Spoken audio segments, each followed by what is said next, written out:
everyone, this video is going to cover a topic that I'm probably asked about the most, especially around this time of the season, and that is how I overwinter my plants in my container garden. Now, it's probably still a month to a month and a half before I'll actually start preparing my plants for winter, but I wanted to put an overview video out there of the different methods I use, which plants have been successful with the different methods, just in case you are in a colder zone. So maybe you have to start prepping for winter earlier than I do. So I'll probably start in mid-November, early November, depending on how cold it gets, or if you just want to be prepared ahead of time to know kind of what's coming. And as I actually do these tasks, I will make whole separate videos on overwintering a certain type of plant. So when I overwinter my dahlias, I'll show you how I do that. When I overwinter my hydrangeas, I'll show you how I do that.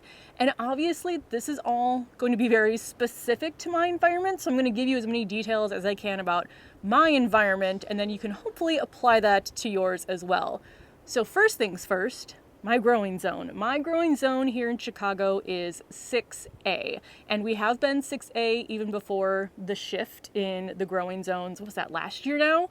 So we are zone 6A. Ideally, if you plan to leave out plants in pots over winter, the general rule of thumb is to find plants that are at least 2 growing zones colder than your current zone. So for me, that would be a zone 4A. To be safe, I try to go down to a 3 if I'm just gonna leave something outside. Now this can vary based on the type of winter you have, which plants will survive. So again, your growing zone is just an average of temperatures over the last, I'm not sure if it was 20 or 30 years of data that they used. So last winter for us, we had a very mild winter. Plants that were zone 5 overwintered outside in containers, but that is not typical. So we could have a colder than average year and plants that are zone 4A could die. So nothing is a guarantee, but the general rule of thumb is at least 2 zones colder than your current zone. So now I'm gonna go into the 4 main ways I overwinter plants in my garden.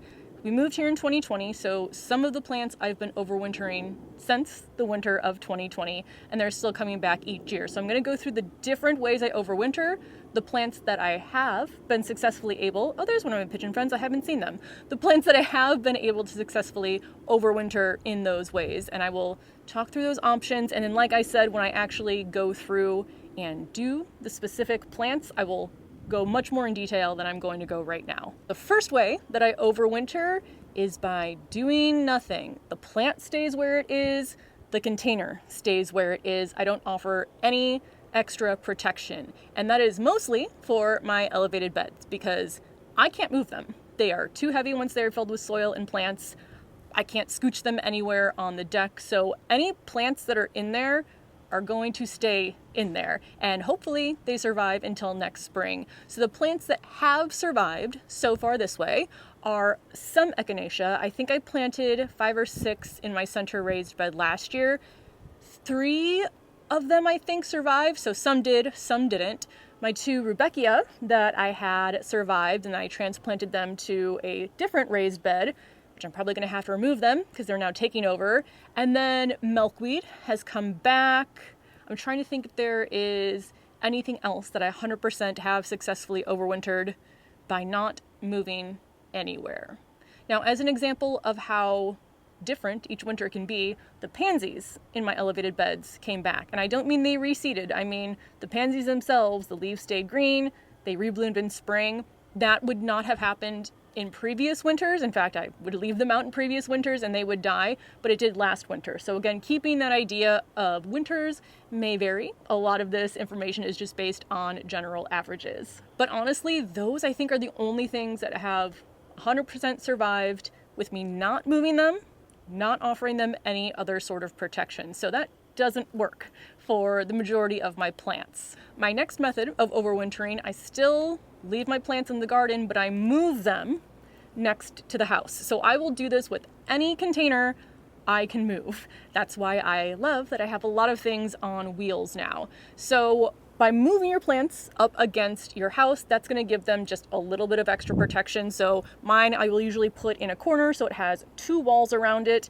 I will then shove a bunch of furniture or whatever else is left out here into that same area. So I'll basically take everything that's going to stay on the deck that I can move and shove it all together in one corner. Sometimes I will throw in empty pots filled with soil for extra insulation and put those around the outside. Again, I will go over this in great detail, and I have videos from the past that I will link down below in case you want to watch how I did it before I actually do it this season. So this is just going to give all of these plants a little bit of extra protection, insulation from the house, insulation with each other. And something important to note, which I did not realize when I started, is that any space that you move these to, especially smaller pots, you do not want them to be in the sun. Now, my original thought process was, well, let's give the plants some warmth over winter. But no, if you do that, what's going to happen is there's going to be a freeze at night and a thaw when they're in the direct sun. So every day it's going to be thawing and freezing, again, based on the temperature, and that can lead to root rot. So you don't want to do that. So I push all my plants into a corner that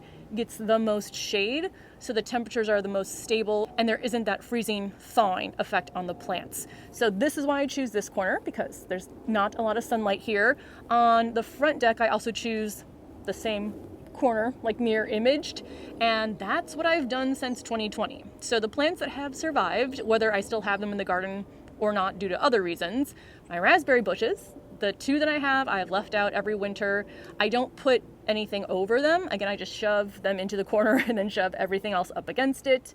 My rhubarb plants survive that way. My blueberry plants survive that way.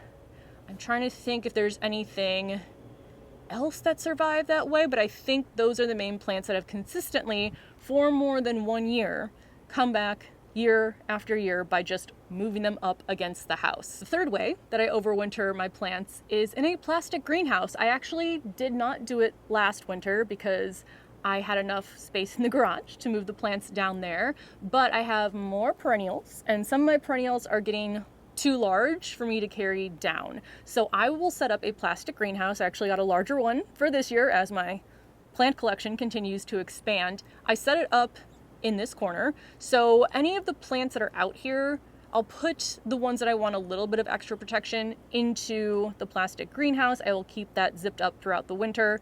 Any that don't fit, which if they all fit, I'll put them all in there, but any that don't, then I will put them around the edges of that greenhouse. This does two things for my plants. One, it provides a little bit of extra heat. I mean, not a ton. It's not keeping the plants at like 40 or 50 degrees, but it's maybe cutting the edge by 5 to 10 degrees for the plants that are in there.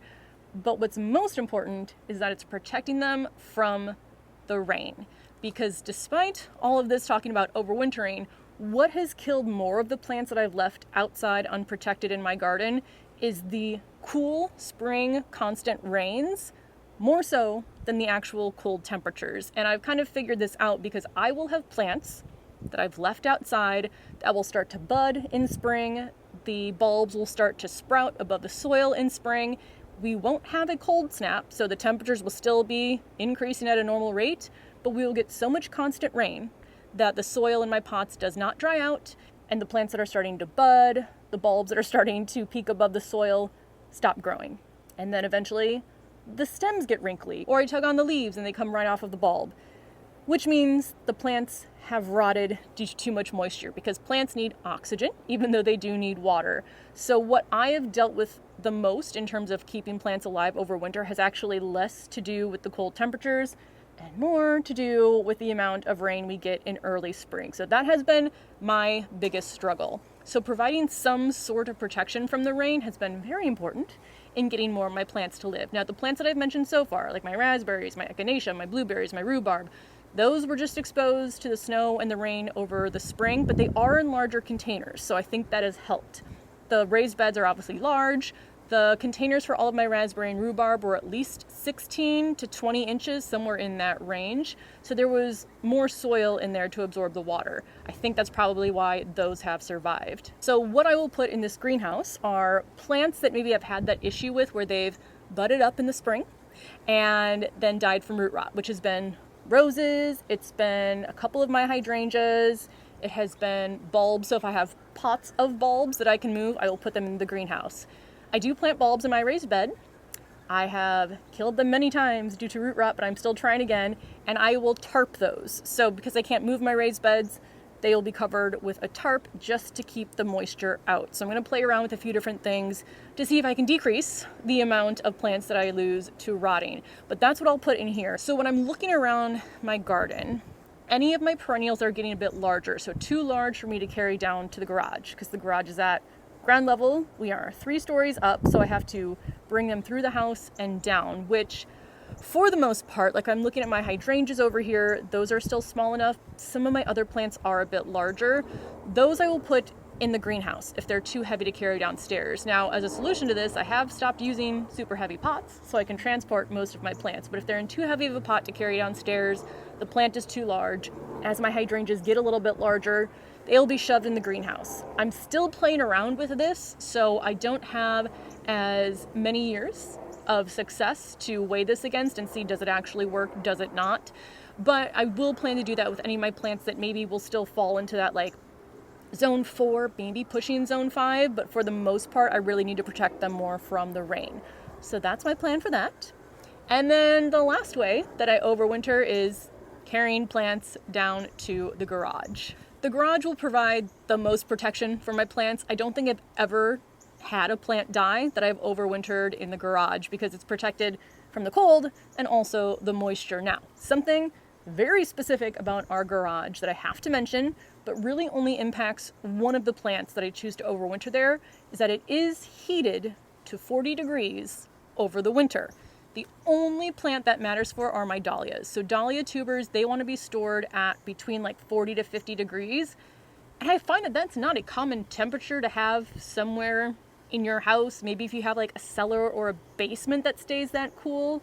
But if our garage didn't have the heater, it would definitely get colder than 40 degrees. So because of that, I can overwinter my dahlias. I've been doing that now for at least 2, if not 3 winters, and they come back. Now, I don't save any dahlias that have disease issues, which some of these do, but there are some that I am going to save and bring down there. So again, those are the only ones that need that extra heat in the garage. If we didn't have the heated garage, all these would be annuals because I would have no space to store them that stays that temperature.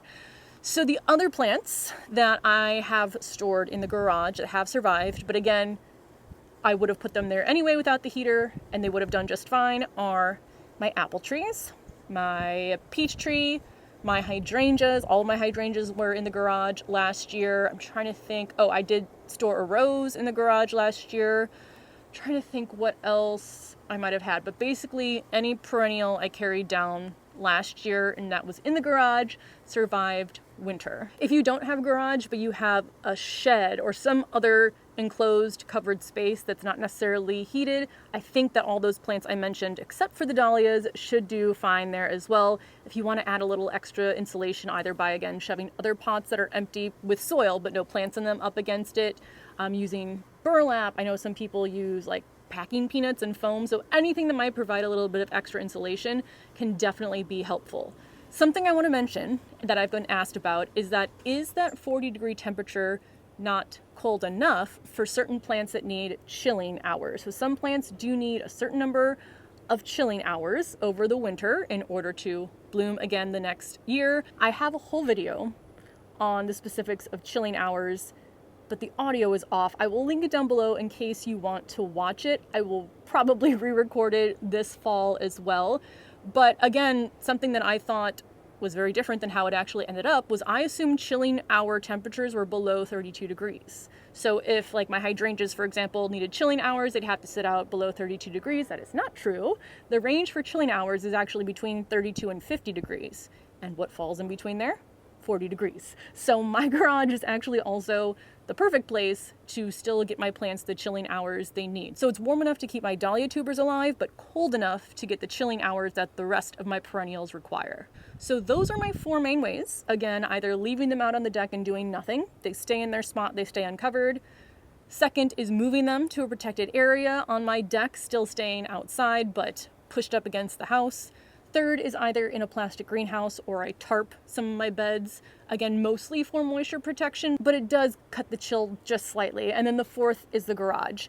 Now, again, I know these options might not be available to everyone, but if you have something similar, if you have one of these, just want to share some of my tips and things that I've learned. One last thing I do want to mention, and I will mention this in all of my overwintering videos, is you must water your plants over winter. So again, my issue mainly has been too much water over the winter and the early spring. But when I'm storing things in the garage, I have a reminder monthly because I've kind of figured out over the years that's how often I need to check.